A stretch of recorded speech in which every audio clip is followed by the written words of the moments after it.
हमारे ऊपर मुकदमा फर्जी लगा के अब सजा करके जेल में डाल दिए 4 साल की। भाई मेरा बंद है 18 साल से, रोज सजा पे सजा ही वो होता।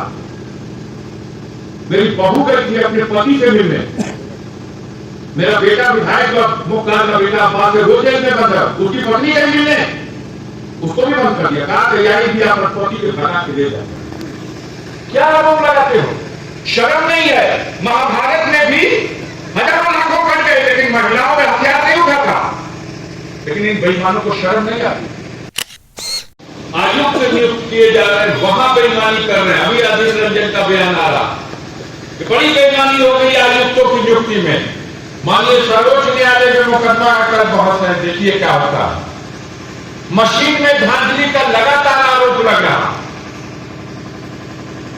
चुनाव कराने वाले अधिकारियों की पोस्टिंग में बेईमानी, मशीन में वोट डालने में हेराफेरी करने की शंका, और गणना के दिन आप लोगों में से कितने लोगों को वो समाचार आपने देखा होगा जो अभी चंद दिनों पहले चंडीगढ़ में मेयर का चुनाव हुआ था? देखा है किसी ने उस चुनाव को? 8 वोट से हरवा दिया जाता है, वैध वोट अवैध बना दिया गया और गिनती में हरा दिया गया। आम आदमी पार्टी और कांग्रेस पार्टी के जो कैंडिडेट था उसको हराने के लिए 7-8 वोट अवैध कर दिया गया। पहले कभी कभी सुना करते थे हम कि ब्लॉक पर प्रधानी का मेंबरी का चुनाव में गणना होता, ओके जो वोट बिगाड़ के ओके खराब करके ओके हरवा देना लोग प्रधान बीडीसी या ओके जितवा देना, इतना तो सुन ले रहेगा। लेकिन जहां मेयर का चुनाव है, ये भारतीय जनता पार्टी को क्यों परेशान करो कि इतने बड़े चुनाव में वहां धांधली, सर्वोच्च न्यायालय ने उसमें दखल अंदाजी की, सारे रिकॉर्ड मंगा लिए और पानी पानी कर दिया इन बेईमानों को। जो बेईमानी से कुर्सी पर बैठा था उसको हटा दिया गया और जिस बेचारे का वोट बर्बाद करके उसको हरा दिया गया था उसको फिर कुर्सी पर बैठा दिया गया। चुनाव आयोग वहां पर जो नियुक्त किया था अधिकारी को, उसने वोट खराब किया, सीसीटीवी कैमरे में उसकी फोटो आ गई और वही फोटो उस बेईमानी को, रहस्य खोजी बेईमानी को उजागर कर दी। तो बड़ा गंभीर सवाल है, खाली बहसला से तो ना क्यों जीती जब वो बेईमानियत पे लाते भेजे को, और उसके बाद भी जनता कुछ कहे कुछ सुनना ही नहीं है। जहां कहीं जाते हैं पूछते हैं, आपसे भी पूछ रहे हैं, सबका विश्वास उठ गया ईवीएम मशीन पे। जापान जो बनौलस ईवीएम मशीनिया वो ना वहां का जनता वोट देवे देले हो में कहलस कि ना हमन का बैलेट पेपर पे वोट पड़ी, मशीन तू बना देला तो बेच, यहां ना वोट पड़ी उससे। लंदन में, इंग्लैंड में, अमेरिका में वोट नहीं पड़ता मशीन से, लेकिन हमारा देश का मालिक लोग कोई मशीनिए में वोट कर रहे हैं। गांव में जाइए तो महिलाएं कहती हैं कि ये भैया खाली कागजात वोट पड़े रही प्रधानी मशीन तो मोदी का सरकार उखड़ गई, लेकिन मशीनिया में पड़ी तो कोनो न कोनो चकमा दे के वो फिर उस सत्ता हासिल करने का प्रयास करें।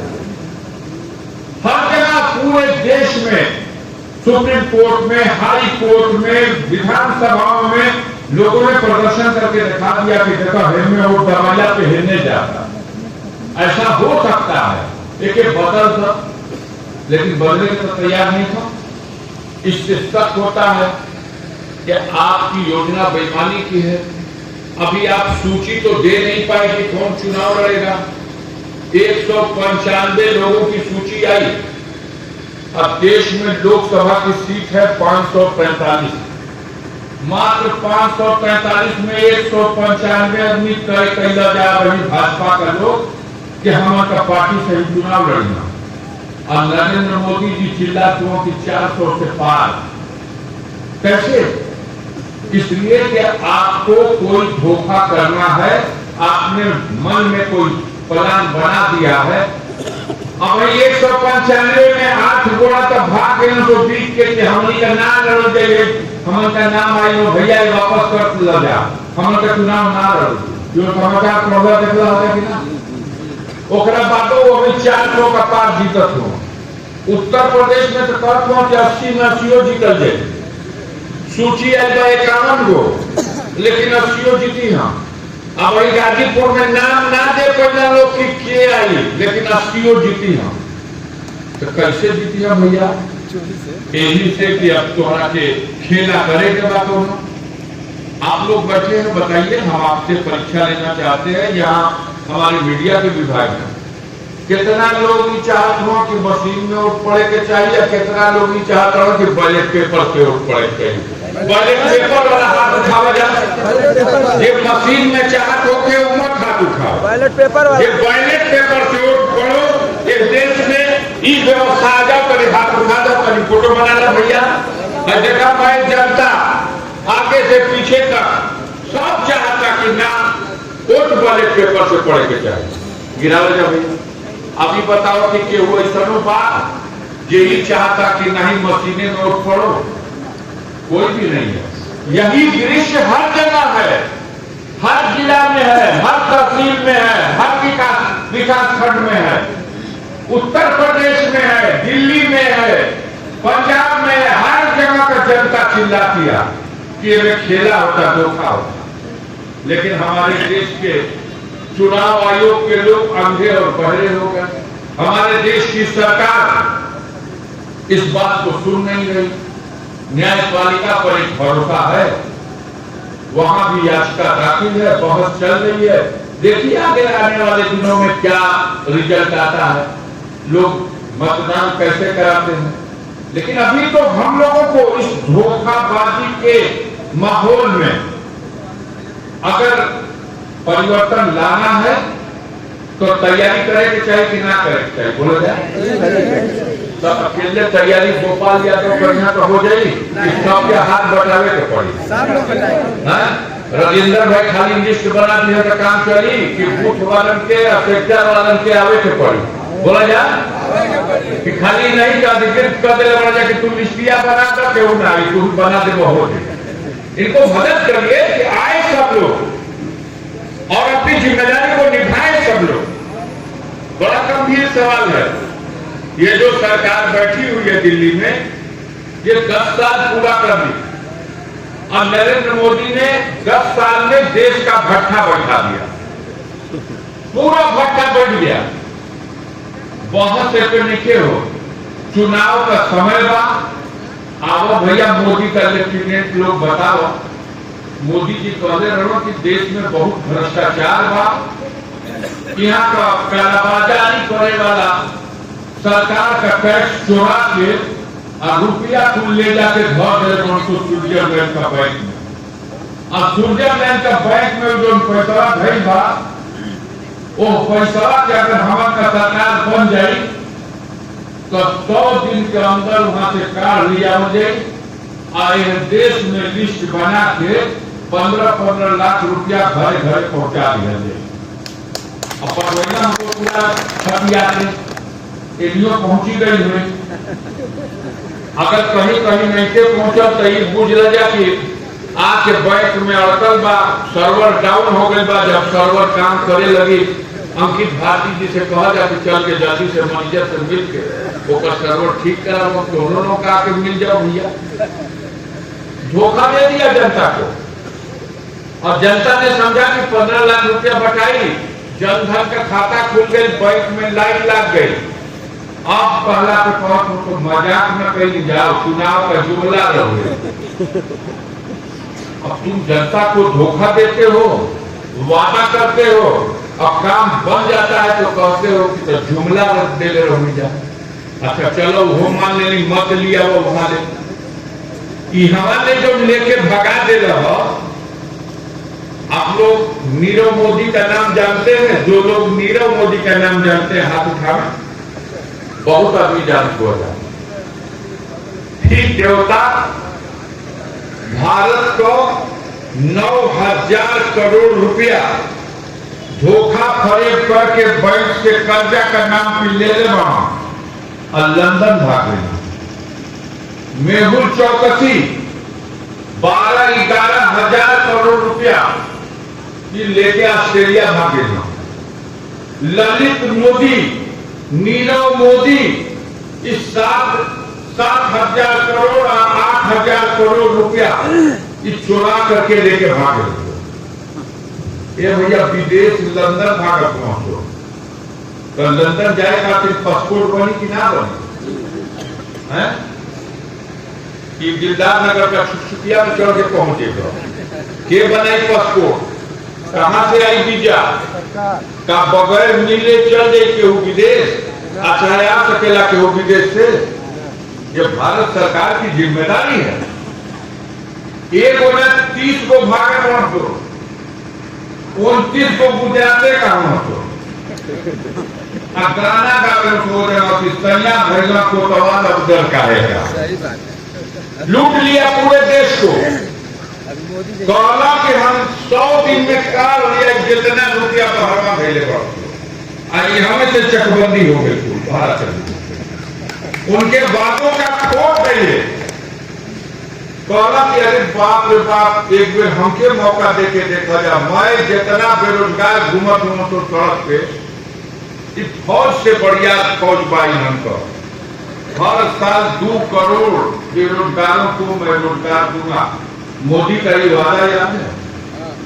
10 वर्ष में तो 2 करोड़ का हिसाब से 20 करोड़ हो गया।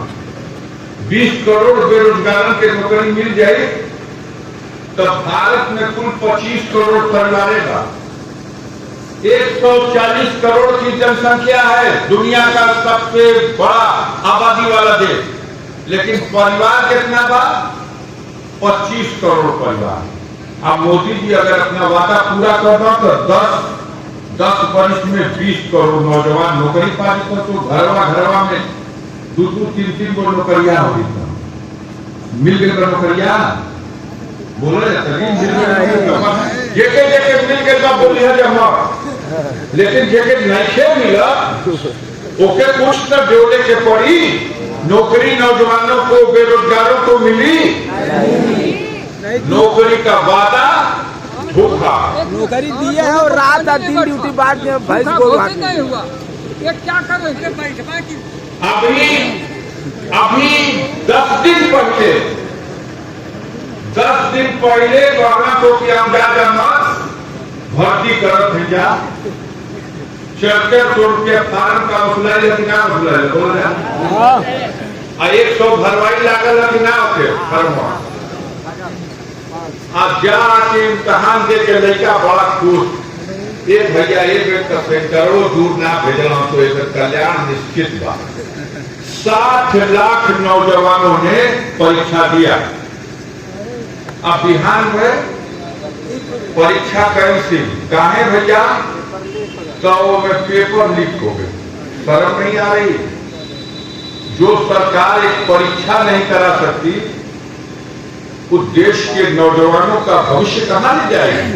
शर्म आनी चाहिए। परीक्षा नहीं करा सकते, एक बेर ना बेटा 9 बार परीक्षा में पेपर लीक हो गया। हर बार परीक्षा स्थगित हो गई और ऊपर से संतोषा मैसीन का कैप्सूल देते हो तो खाएगा ला खा ला, नींद आई खूब बढ़िया, चिंता मुक्त। योगी जी ने प्रेस कॉन्फ्रेंस करके कहा कि भाई देखा जा परीक्षा कैंसिल कर देंगे, 60 लाख नौजवान भर ले रहा, लेकिन उदास मत हो जाएगा। चुनावा बिता जा तो बाद फिर 500 लेके रेडी रहिए जा, फिर परीक्षा निकालो, फिर भर्ती निकालो। तो जो ठग लोग हैं करेंगे भी नहीं, धोखा देंगे। जब सवाल जवाब दिल्ली में किया गया कि आखिर भैया नौकरी देने के कहले लगा तो काहे नहीं नौकरी दे, तो मोदी जी या योगी जी कहा हरियाणा का खट्टर साहब बहुत हुआ कि नौकरी दे देगा जेके लेवे के होके आवे। इसराइल भेजत भेजा और यूक्रेन भेजत भेजा, भर्ती खोले पड़ेगा, लड़ाई लड़ा। अब बतिया वहां गिरा था कौन? गरीब का घर का लेकर के जान का कोनो कीमत नहीं के भैया। भगवान का कुछ ऐसा लीला बा कि न जोगिए के औलाद बा न मोदिए के औलाद बा, ये औलाद का दर्द ना जाने तो कि तोहार बेटा के तोहार धुआं की चल जाए यूक्रेन में, रूस एटम बम गिराए वाला बा। यहाँ गल्फ वार हो रही है, आप देख रहे हो इसराइल में रोज बमबार्डमेंट हो रहा। शर्म आनी चाहिए। हम अपने बच्चों को अपने घर में नौकरी नहीं दे सकते, आप दूसरा का बच्चा के गोद लेने वाला पड़े। अभी जाते जाते सरकार ने नोटिफिकेशन जारी कर दिया CAA का गोद ले खातिर दूसरा देश से दे के भागी आओ, हम नागरिकता दें, ओके जगह दे, जमीन दे, खेत दे, नौकरी दे। अरे अपने अपने देशवासियों को न तुम जगह दे सके, न जमीन दे सके, न घर दे सके, न रोटी दे सके, न रोटी दे सके, न कपड़ा दे सके, न मकान दे सके। शर्म आनी चाहिए कि आप गोद लें दूसरे प्रांतों, दूसरे देशों से। ये बेवकूफ बना के धोखा देने वाले। इन्होंने कहा था सरकार बना था 100 दिन में महंगाई खत्म, तो महंगाई तो खत्म हो ही तो दूर नहीं थे। बाबा रामदेव याद पड़े ना, जो बिलाई छान पड़वा ऊपर बढ़िया नीचे। बाबा रामदेव कहा कि 50 रुपया से नीचे डीजल पेट्रोल बिकाइए हिंदुस्तान में, मोदी के बना तो जा। मोदी बन गई ना। उस समय 58 रुपया लीटर डीजल था, 64 रुपया लीटर पेट्रोल था। अब 50 रुपया के नीचे कहने रहना तो लिया डबल हो गया। 400 का सिलेंडर कहां को 250 में बिकाई। आज बताइए, आज 400 का सिलेंडर 1100 और 1200। आज 58 रुपया का डीजल 90 रुपया, 64 रुपया का पेट्रोल 100 रुपया। क्या स्थिति है? आपने कहा था कि हम किसानों की आय 2 गुना कर देंगे। वाह है किसान और वाह है सरकार। किसानों की आय 2 गुना तो नहीं हुई, खर्चा 4 गुना हो गए। किसान इतनी मोटी चमड़ी का है कि उसको दर्द नहीं होती। अगर किसान ठान ले, किसान को है जो दिल्ली में बैठा हुआ है, नरेंद्र मोदी की सरकार की चूल हिला रहा, अरे किसान हमारी का पानी का तो चिंते नहीं। किसान को तो इतना बड़ा धोखा, खर्चा 4 गुना कर दिया, आमदनी 2 गुना ना हो। कैसे कर दिया? 250 रुपया रेट रहुए, 1 बीघा खेत 1 चास जोता है। अब घड़ी 1000 रुपया ले फोटो किना जोतला का बोला। सीधे सीधे देख लो खर्चा बढ़ा। किसान आज पैदा करते टमाटर बोकर, टमाटर बो लीजिए और टमाटर बाजार में ले जाइए बेचने, उसका मूल्य होगा 2 रुपया किलो, नहीं तो 4 रुपया किलो।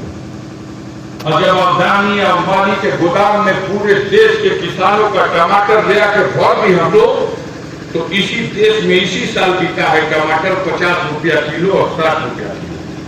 300 रुपया किलो लहसुन बिकाई बा, 400 रुपया किलो यही साल अदरक बिकाई बा। ये सच है या नहीं आप बताइए?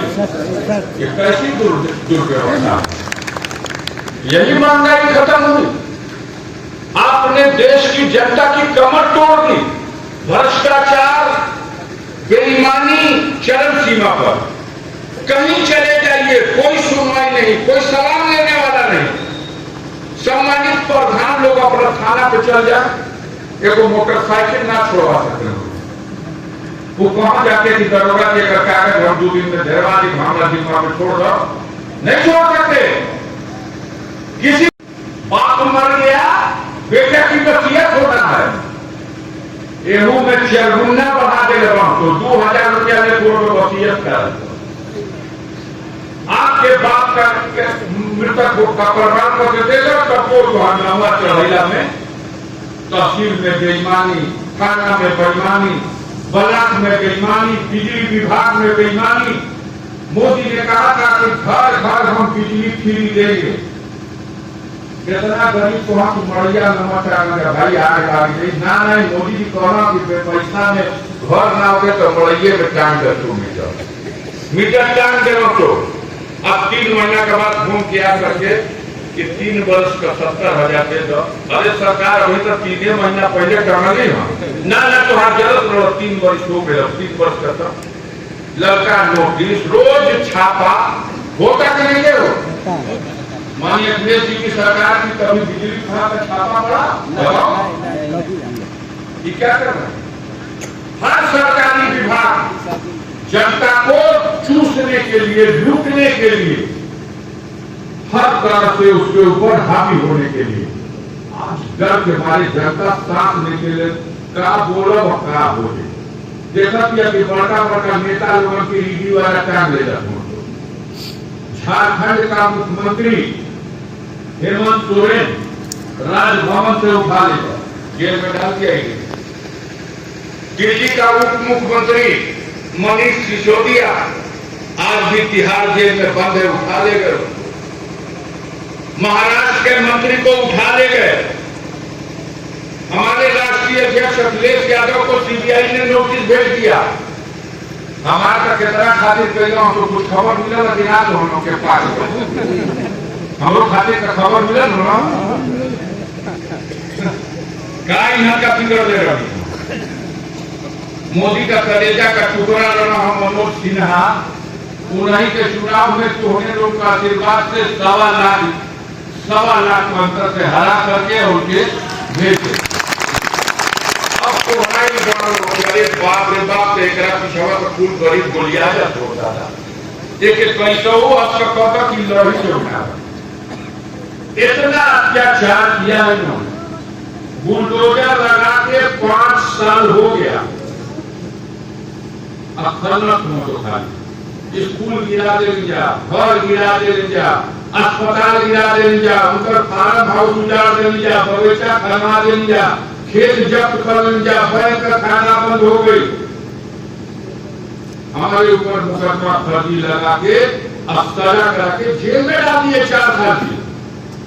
भाई मेरा बंद है 18 साल से रोज सजा पे सजा वो होता।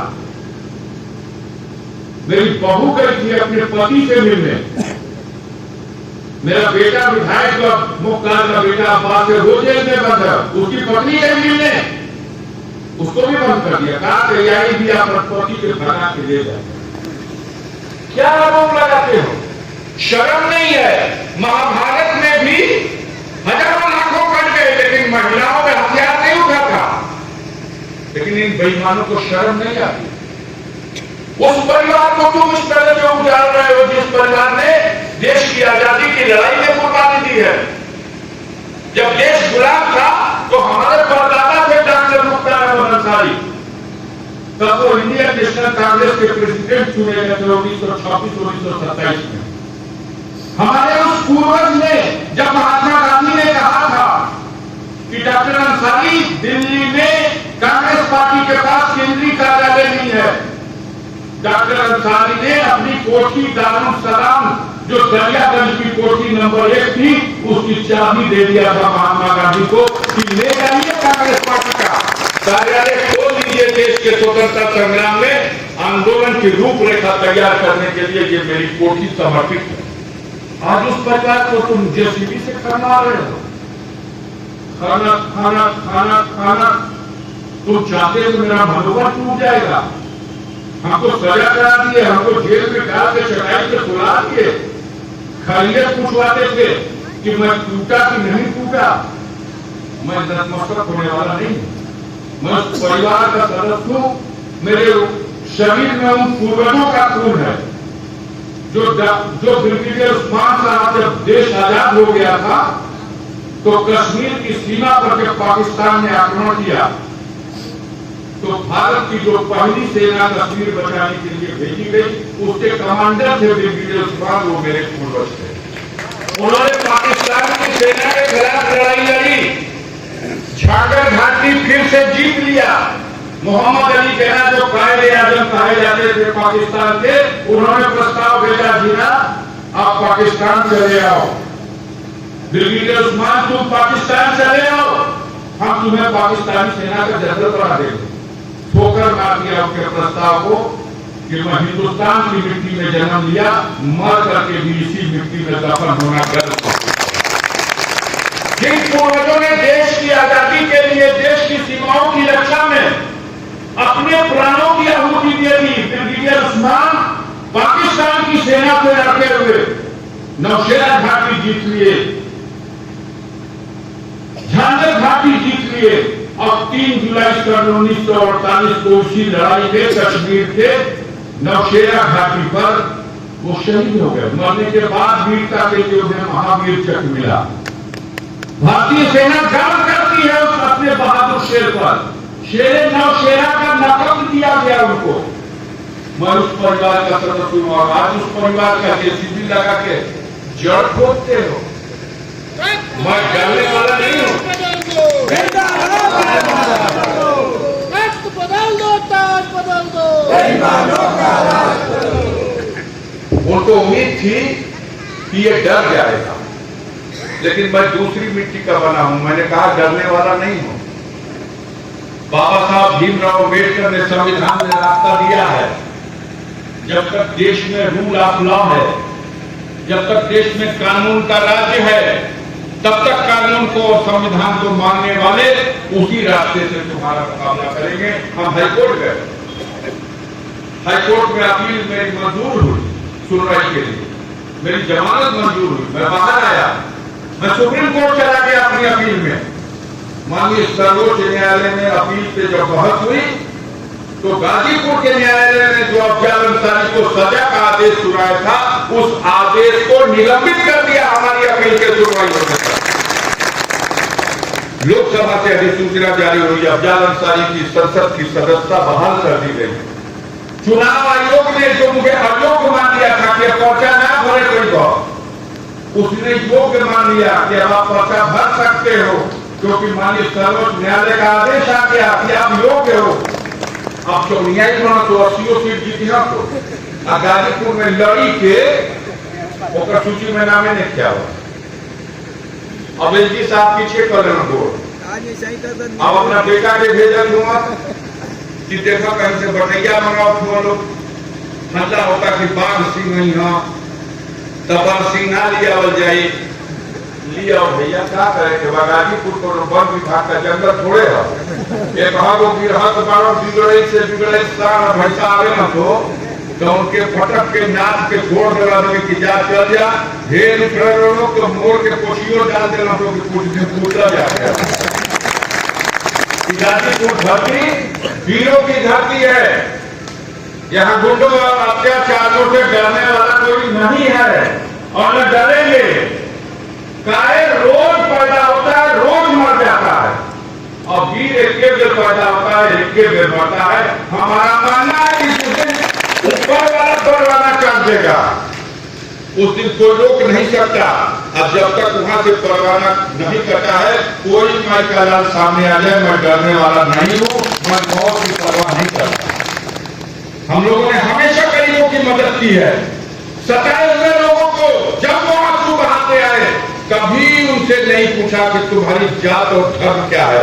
इंसानियत के नाम पर दिल खोल के उसकी मदद की, उसका आंसू पोछा, जालिमों से पंजा लड़ाया, और आज उन्हीं जालिमों की सरकार दिल्ली में और लखनऊ में, तो उनको मौका मिल गया है कि तहस नहस कर दो, इनकी जड़ें खोद दो।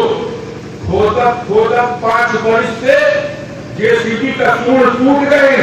अब नंबर आ गए, अभी जनता तो आज सरकार का जरिया खोद कर वो समय आ गया, उस समय का इंतजार कर रहा था मैं, और सभा से काम दे रहा था। हम आपसे कहना चाहते हैं साथियों कि मैंने आपके मान सम्मान को झुकने नहीं दिया।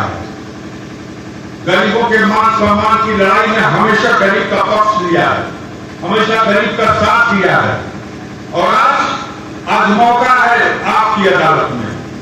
कल मौका था जब उनकी सरकार की अदालत में था तो उन्होंने जेडीसीबी से मेरी जड़ें खोद दी। जब कल मौका था तो हमने उनके जुर्म का मुकाबला अदालत में किया, हाई कोर्ट में किया, सुप्रीम कोर्ट में किया। लेकिन आज सबसे बड़ी कोर्ट जनता की अदालत में आने वाले दिनों में फैसला होना है, और वो फैसला हमारे हक में होगा, और उनकी सरकार की जड़ें खेत होती जाएगी।